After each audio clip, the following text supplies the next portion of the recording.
Ken, I'm not so sure about, but anyway, Joe, are you ready to cut that wood up? Yeah. You know, back in the beginning, I used a saw. Where's the saw, Joe?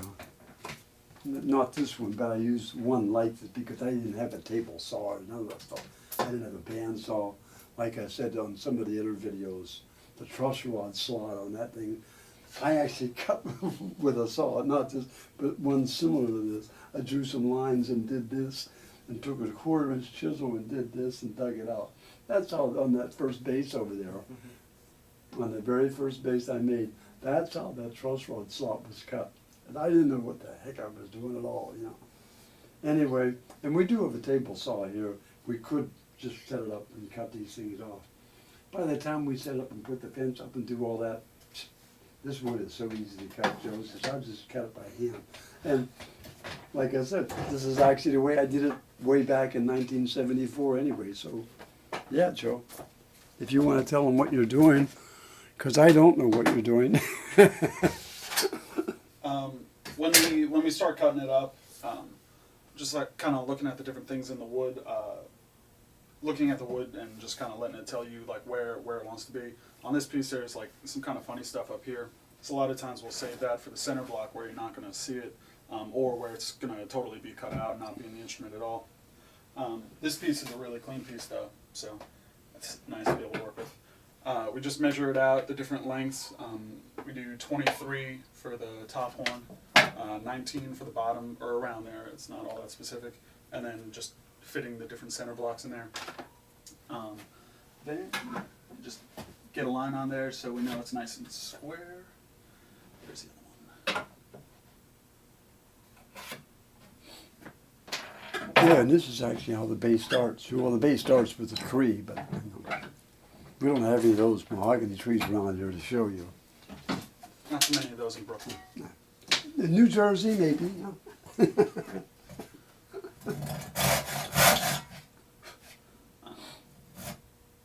Didn't we cut?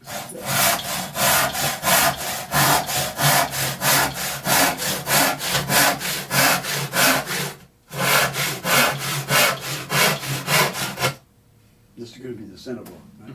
Yeah, because that thing he was talking about, the little flaw in the wood here, you know, you wouldn't want to put that on the outside because when you carve it in, you're going to see it. So the center block will be cut, and that'll all be bypassed, you know. And this wood is super light too. Like I said on some other videos, some of these guys make these instruments with that word sustain. Get some sustain, yeah, you know. I'm not going to go there again. You've all heard my stories on that. No. The only thing a heavy piece of wood is going to do for you is hurt your shoulders, maybe put you in the hospital with a hernia or maybe even a double hernia. But and sustain, you're playing the bass. What do you want notes to sound two hours long? What is it?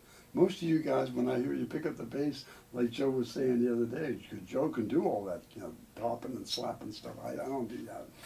But, I mean, you're talking about getting sustain, and the first thing you do, and most of you people, nothing bad, nothing wrong, you do it. That's, the style doesn't, someone like me, the player that I am, I do play in bands where we play ballads and slow tunes and everything.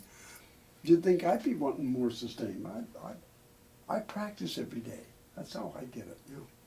So, like I said, this wood here, it's like nothing. This doesn't weigh anything, you know. My own personal bass, the one I play all the time, 38-inch scale, fretless. What would we say? Like it was like 6.5 pounds, I think. You know. Maybe. Maybe. And most of the basses we're making, even the rainbow bass for Stanley, for Les Claypool, that big bass, that thing weighed less than 8 pounds.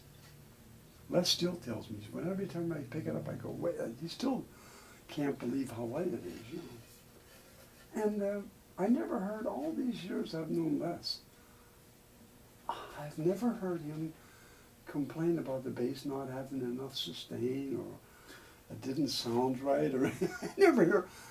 I tell you the truth, I never really hear really good musicians talk about that stuff. They're too busy practicing and playing. They're going to get whatever they want out of it. You know, I try to make the bass comfortable, and this is the start of it. Using a nice piece of wood that's lightweight. Joe cuts them up.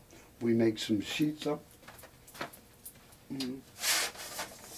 After it's all glued together, we put this on top of it, and you guys end up getting a nice fancy bass like this, you know, whatever. But that's the beginning. So yeah, just to make the other cut, Joe, then close it up.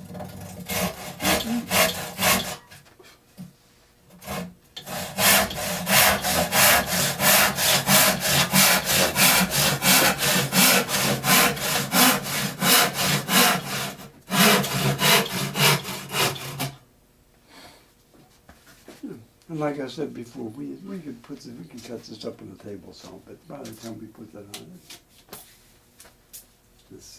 this way, like I often thought years ago I was gonna do a video.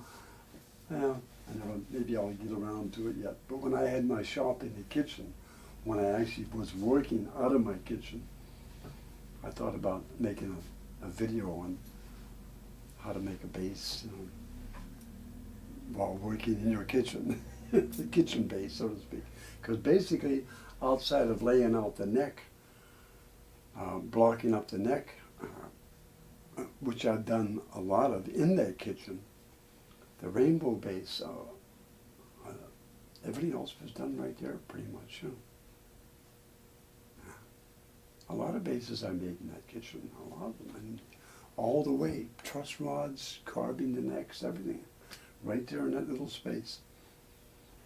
I remember my friend Steve Creighton, who was a pretty good woodworker, good at building benches and putting cabinets up and stuff like that. When I first discovered that I didn't have a shop anymore and I was just coming back from not being too healthy, Steve came over and said, "Hey, yeah, what do you need, Carl?" I said, "I need a bench here. Can we do this and maybe put some shelves up over here? I can store some wood up here somewhere." We turned that little spice in my kitchen into a workable shop. Yeah. My friend Mike Parisi used to come down and help me when he was still around. Yeah, it can be done. For all you people who have CNC machines and all this other stuff, that's great, more power to you. But you know, guys like me, I can't afford all that, and I'm not so sure I'd want to do it that way anyway. You know. Anyway, these Joe just did all these. These are all ready to go. One of them is going to be, 3 of them is going to be center blocks, and the other one is going to be wings, and they're going to be put together.